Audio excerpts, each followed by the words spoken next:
L'info éco avec Capital.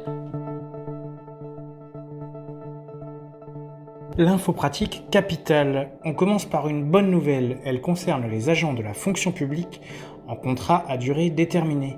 D'après un projet de décret que Capital s'est procuré, une prime de précarité est envisagée pour les agents en fin de CDD dont la durée du contrat, renouvellement compris, est inférieure ou égale à 1 an. Déjà versée aux salariés du privé, cette prime doit arriver dans la fonction publique au 1er janvier 2021. Son montant correspondrait à 10% de la rémunération brute globale versée à l'agent pendant toute la durée de son CDD, renouvellement compris. Plus d'informations sur notre site. Le coup de gueule du jour est poussé par Henri Buzy-Cazot, chroniqueur immobilier pour Capital. Dans une tribune, l'expert revient sur la suppression de la taxe d'habitation, promesse qui a largement aidé à l'élection du candidat Macron, mais qui s'avère depuis être un véritable fardeau.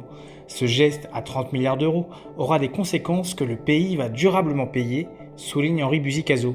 De fait, il pèse lourdement sur les finances publiques, qui doivent compenser le manque à gagner pour les collectivités. Et plus encore en ces temps de crise. Preuve de ces difficultés, le couac de la semaine passée. Emmanuel Macron a, un temps, imaginé le report de la suppression pour les plus aisés, avant que le gouvernement ne fasse marche arrière devant le pataquès annoncé. Le chiffre du jour, 8 000 €, c'est la somme que vous allez peut-être exceptionnellement pouvoir retirer de votre plan d'épargne entreprise. Les sénateurs viennent d'adopter un amendement permettant un déblocage défiscalisé de l'épargne salariale dans la limite de 8 000 €.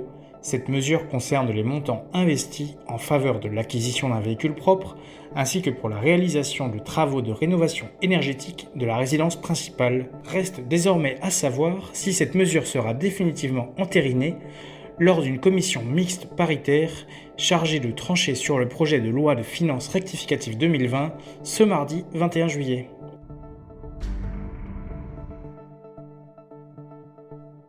On termine avec le florissant business des masques. Selon l'Institut Nielsen, les ventes de masques depuis le 4 mai ont généré un chiffre d'affaires de 175 millions d'euros pour les supermarchés et hypermarchés de l'Hexagone. Le pic s'est produit lors de la semaine du 11 au 17 mai, à l'issue du confinement. Les gels hydroalcooliques ont eux aussi représenté une manne financière considérable pour les grandes surfaces. Le total est de 78 millions d'euros. Des chiffres qui pourraient grimper dans les prochains jours, alors que le port du masque est devenu obligatoire dans de nombreux lieux publics. Tous les détails sur capital.fr. C'était l'info éco avec Capital.